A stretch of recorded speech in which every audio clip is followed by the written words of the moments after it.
From KNON 89.3 FM in Dallas, my name is Shaggy. I spoke with Chris Stein, co-founder and guitarist of the band Blondie, about his new book titled Under a Rock.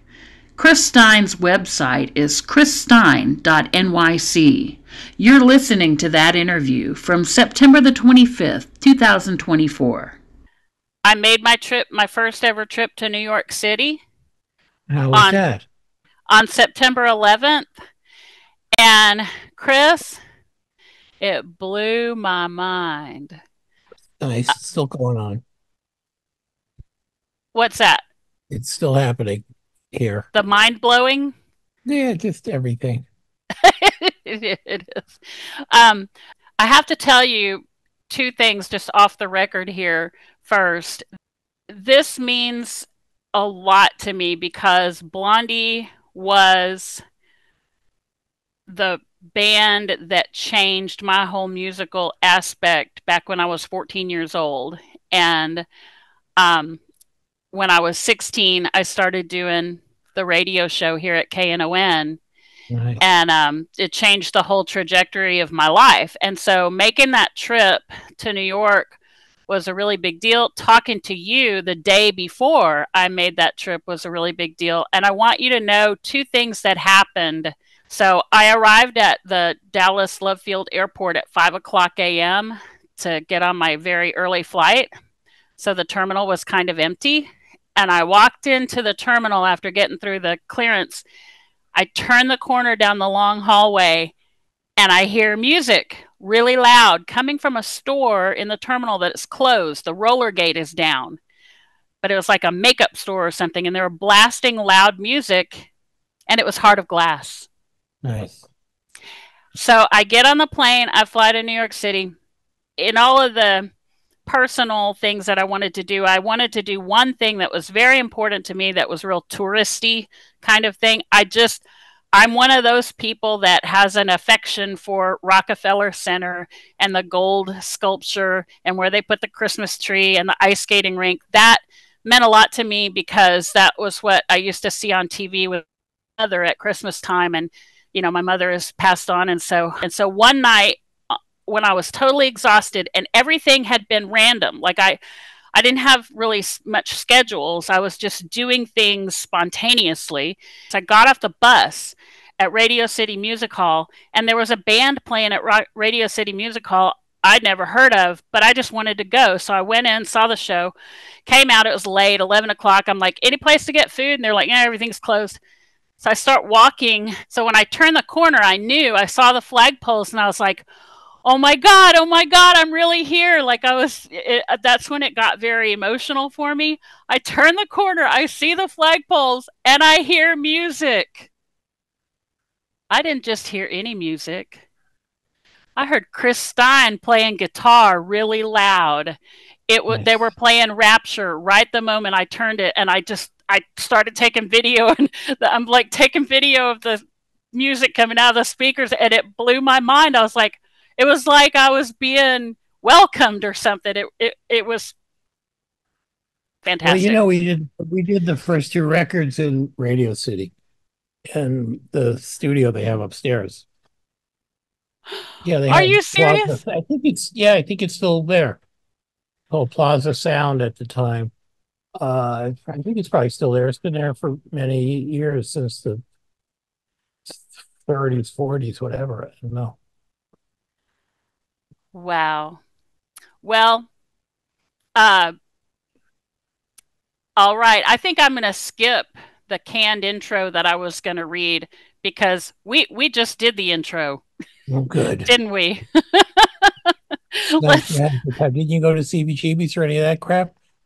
Absolutely. So, yeah, I never got to go there before, and I found it. I had to walk a little ways to get to it. But yeah, I did. I went inside. I got there. It was John Varvatos clothing store now, of course, and I got there just before they closed, and I was able to take pictures in there and stuff.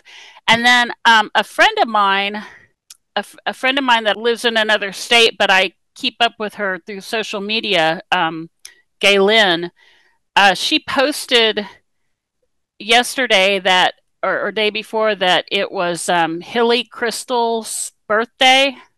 Yeah, I think it was his birthday just 2 days ago, maybe something like that. Yeah. Yeah. So, and also another milestone coming up, October 12th, 1974, will this year, 2024, will be the 50th anniversary of Blondie's first gig as Blondie at CBGB's. Okay. I did the math on that. Yeah. So let's talk about the book. So you have Chris Stein, co-founder and guitarist for Blondie.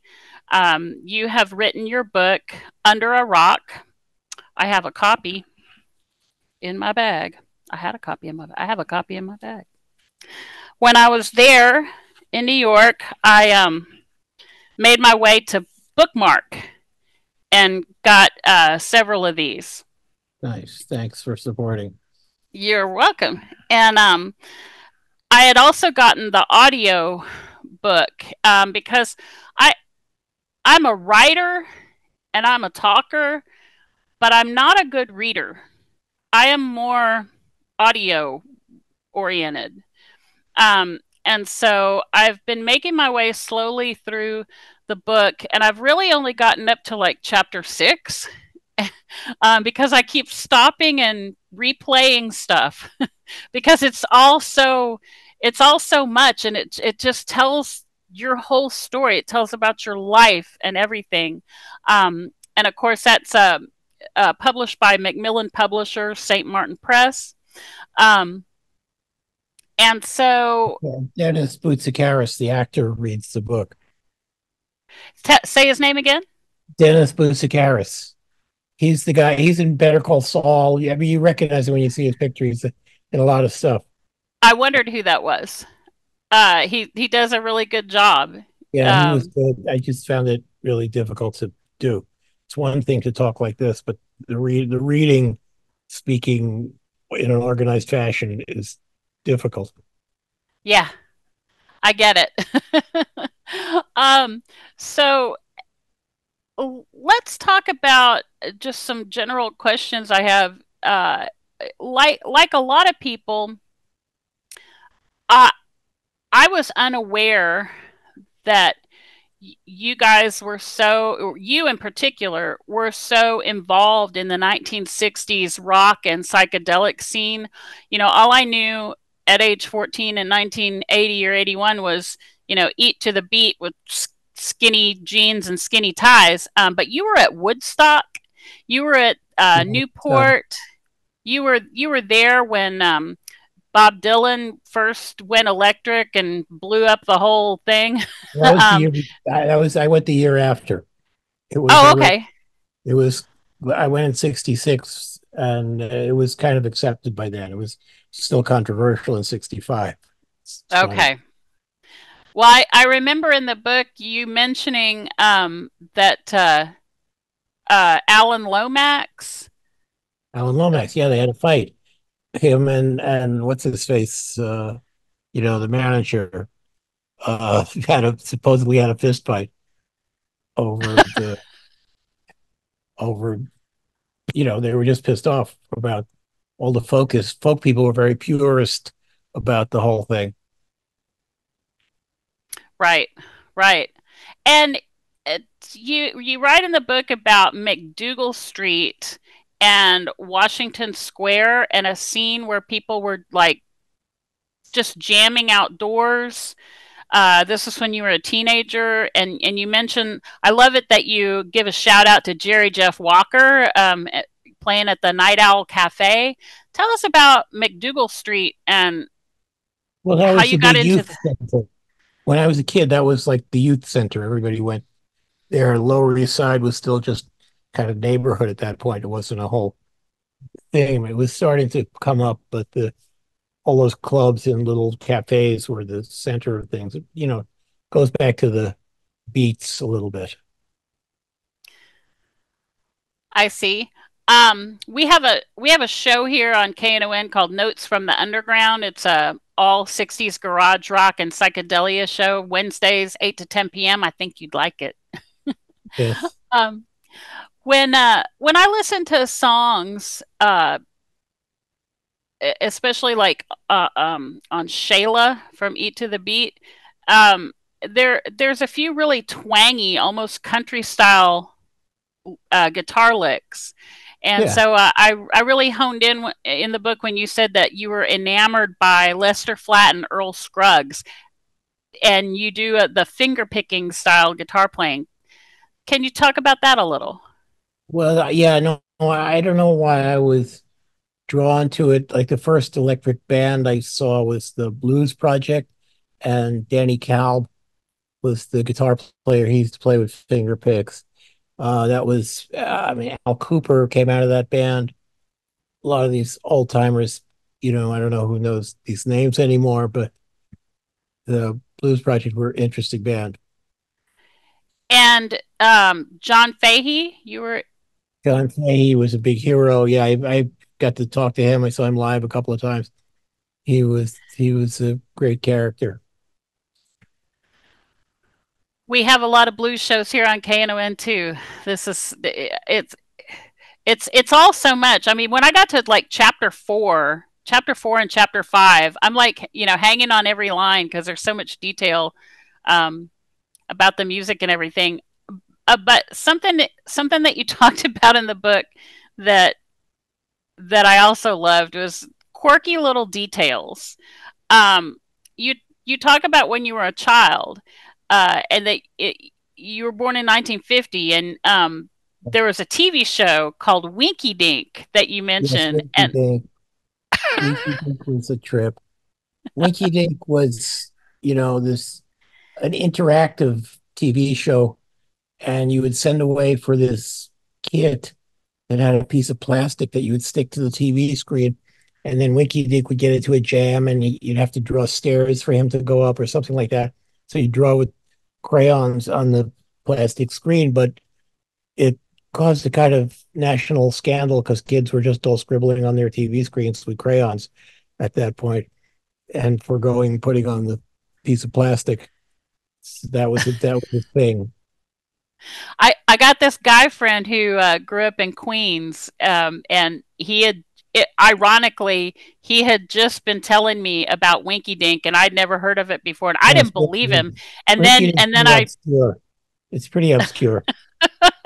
and then you brought it up, and I was like, wow, that's a trip. We had here in Dallas, we had Mr. Peppermint, who was Gibby Haynes's father. Uh, Gibby Haynes from the Butthole Surfers. Right. And when we talked before, you at that point you mentioned Soupy Sales. Well, yeah, Hunt and Tony, Soupy's two sons, were the rhythm section for David Bowie for a while and played on the Idiot album with Iggy. And, they were really great studio musicians. The Idiot album is Hunt and Tony, bass and drums. It must be a thing that uh, men who have children's TV shows have these kids who go on to do rock music. Perhaps. I don't know. There must be some other examples. I don't know. I'll collect. I'll check into it. I'll make a list.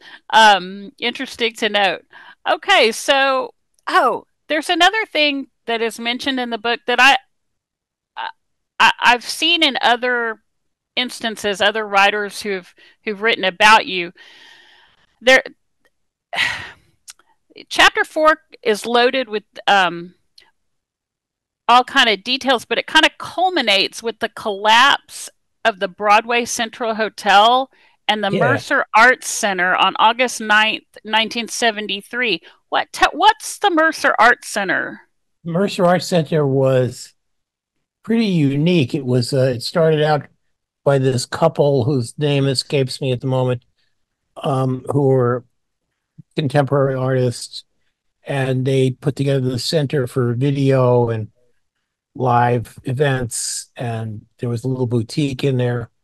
It was a whole thing. I don't know what it's the equivalent to now. It was almost like a very hip mall situation, but there were a couple of theater areas, and they had live shows in there. So the Dolls played there, and that was where I first started hanging out when I moved to the city. As part of the rock scene. That's where I met Eric Emerson and all these guys, and that was my way into the rock scene in New York. I see. And so you moved from Brooklyn to Manhattan. Yeah. Okay, because you grew up in Brooklyn. I see. And so the building just fell down one day? Well, the hotel, it was they were on two different streets.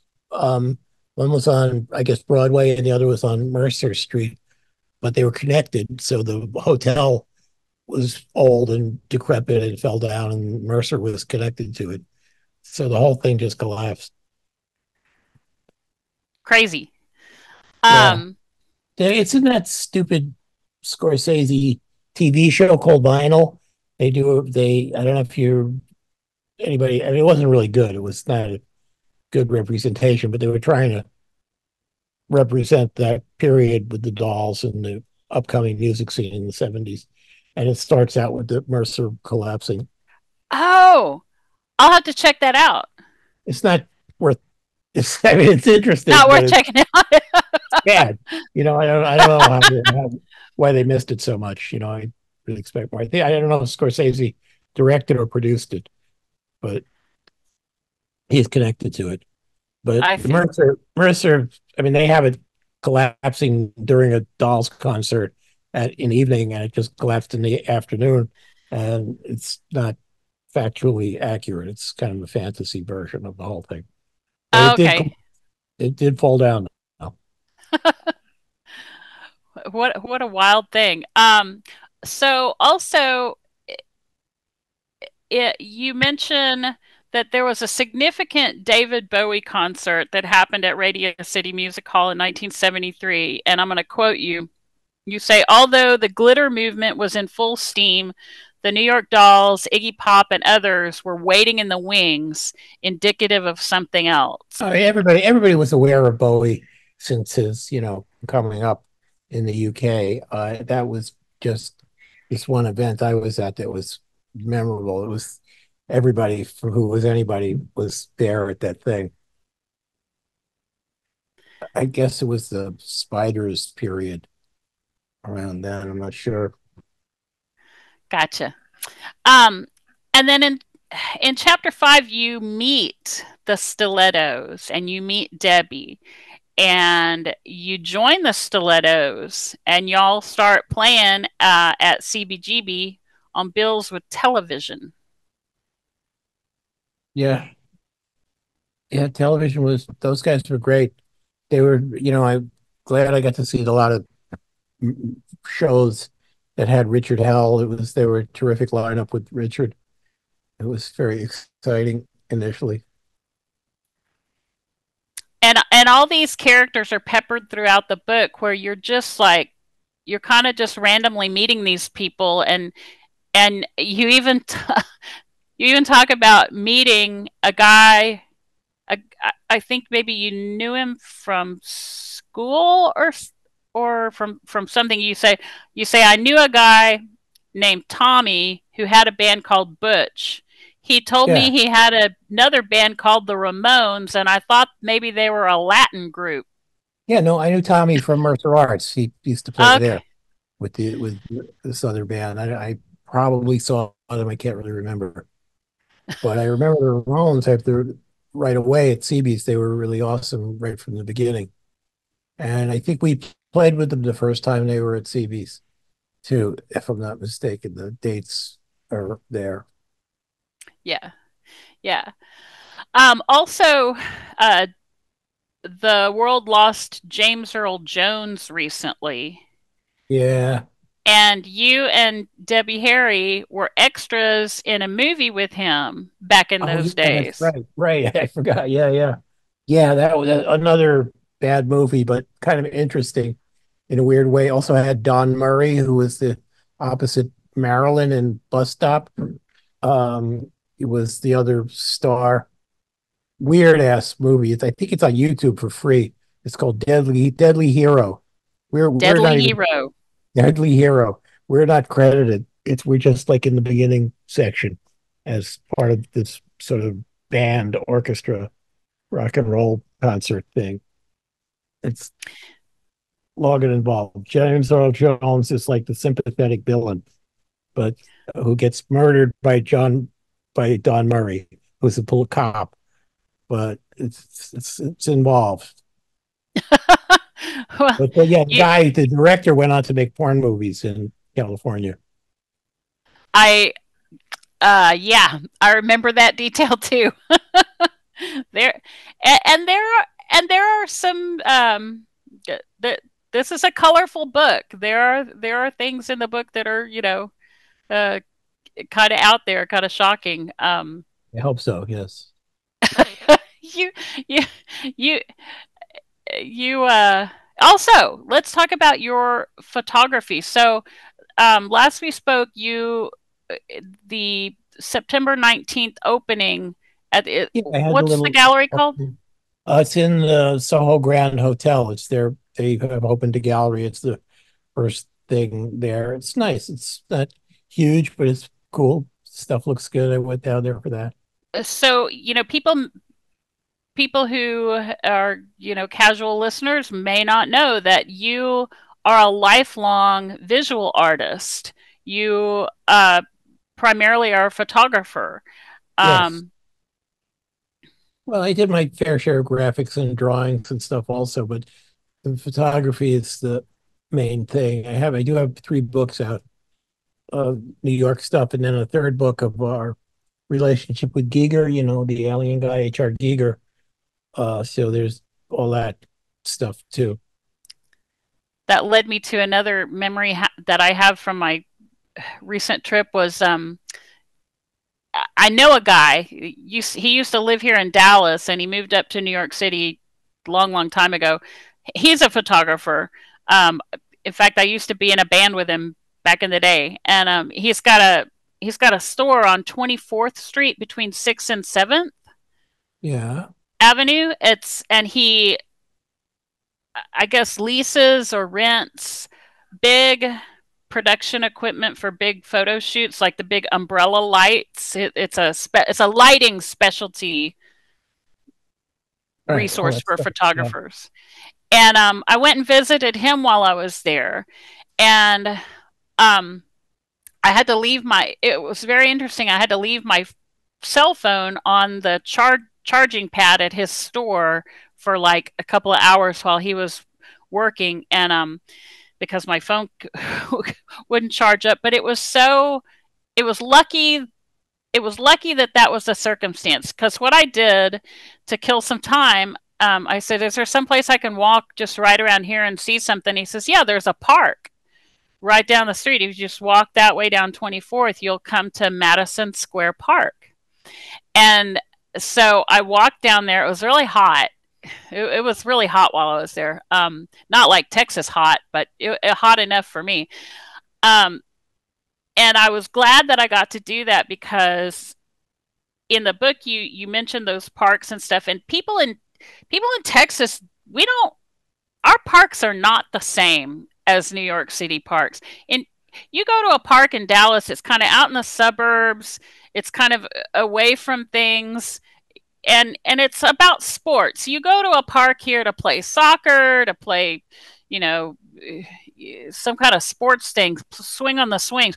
In New York City, you go to the park to be cultural, to see and hear art, to grab a bite to eat. Our parks are not the same. And so I walked to that park, and I was glad I got to see it, because I wanted to get over to Washington Square Park, where you said the scene had been, but I just didn't make it that far. But without my cell phone, I could see things like, I actually saw this couple And they weren't hippie like or punked out or freakadelic or anything. They were just like straight laced looking couple. And they were actually hugging the trees in this Madison Square Park. They weren't just like walking up and hugging them.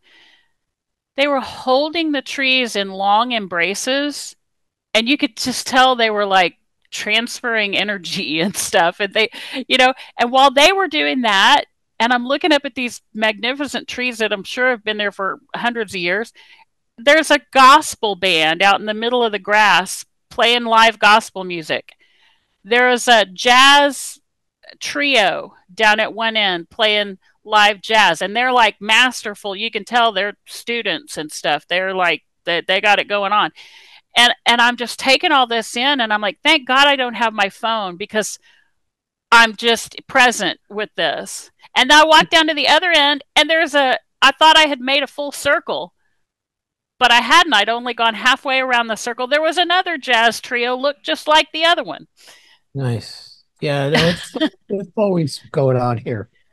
Just, back in the 70s, there were a lot fewer people here. There's a lot more people, a lot more tourists coming in every day. That's a big difference. But the art scene, music scene is always moving. There's always something happening. I was not really prepared for the magnitude and scope of New York City. I mean, nothing you can see on TV can really, you just don't know until you go there. Yeah, I guess I take a lot of stuff for granted. I wish I had taken more pictures back in the old days of just the streets. I have a bunch, but I wish I had shot more stuff because nobody saw all the changes coming. Right. So, in the late 70s, up to around 1980, Dallas and Texas, Houston, Dallas, lots of parts of the South and Southwest, we experienced this major influx of people who were leaving New York City, leaving Detroit, guys coming down here to find work. In the late 70s, New York City, in another interview I saw with you, you talk about the glamour of urban decay. Well, yeah. Tell me about what that was like. Well, yeah, things were really rough here. The Lower East Side is really cleaned up now. It's a different environment completely. It was just falling apart. There were parts of the South Bronx that were just demolished. There's a really great sci-fi movie called Wolfen it's kind of a werewolf movie. It's with Albert Finney, if you're familiar. And there's a lot of stuff shot in the South Bronx in that period. So if you watch the movie, you could get a sense of the desolation. It was just crazy what it was like. It was just blocks and blocks of destroyed buildings up there. But kind of a canvas for you and for your art. Yeah, I mean, it was in a weird way. It was easy to live and didn't cost anything. Lower East Side was cheap, so all that, and you didn't have to break your neck earning $5,000 a week to maintain a $3,000 a month apartment or whatever. Yeah, one room. Studio is like what, $5,000 now, anywhere from $1,000 to $5,000 for a studio apartment in New York is crazy at this point. Yeah. I think it's kind of like that everywhere. I think that because of real estate investment, and because of in states that have property tax appraisals, the appraisals of the piece of land are like overinflated, and I think that's really what's part of what's making the affordable housing crisis a thing, is that it's not relative. When you look at the money calculator that calculates how much $1,000 is now in 1970, it's still overinflated, the housing costs and rental costs. Yeah. We got to do something. We got. Yeah, who knows? Well, yeah, you just got all the money that goes to the top.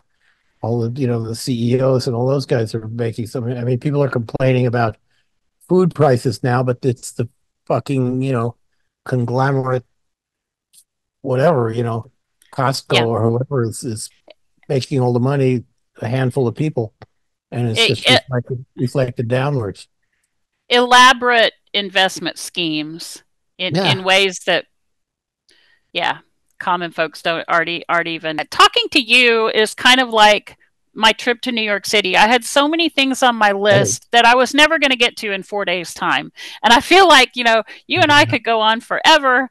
But I really do appreciate your spending time with KNON, because we are a funky place in Dallas. I appreciate it. Our motto is the voice of the people, and we are your kindred spirits here, and so we're really fortunate to have you. In fact, let's see. Let me mention one of our other DJs, Blue Lisa, that has Blue Lisa's Big Texas Blues show here on KNON. Her favorite drummer in the world, even though she does a blues show, she is also into all kind of rock history, but she loves Clem Burke. And if Lisa were here, she would want to ask you your impressions of Clem Burke, and what would you tell Lisa about Clem? Clem knows more about rock music and people and bands than anybody. I always am urging him to go on, a quiz show so he could use his vast knowledge to, I don't know, win the prize. He knows everything, everybody in every band. He knows all that stuff. He's like living the dream. He's happy to be a rock guy. He's good. He's an inventive, imaginative guy. I mean, when I think of him, I think of 3 percussive beats in Dreaming, that bump bump bump bump bump, but I guess it's 6 beats where he hits that syncopated thing right in the middle there, and there's a video. Oh, that girl! Did you saw that girl from Paramore? What she did the other day, right? Yeah, that was great. No, that totally referenced. What's her name? Haley. That referenced Debbie's speech on Midnight Special or whatever it was. And she's wearing the blue outfit. Yeah, that was great. And they put a little bit of Heart of Glass in one of their songs. I don't know if you saw that, but yeah, I didn't see the Heart of Glass part. Reference. Yeah, they actually played a little bit of Heart of Glass, which was very cool. Wow. Yeah, so for listeners Debbie's been in touch with her. Debbie said she was in touch with her. I bet she was. How exciting for her. That's so cool. Yeah, so for listeners right now who may not get this reference, in a famous video of Blondie performing, in the middle of a song, Debbie talks about nuclear proliferation in Heart of Glass. Little anti-nuclear, armament speech. Just gives a spiel, and goes right on with the song. And it's a famous clip. You can find it out there on the internet.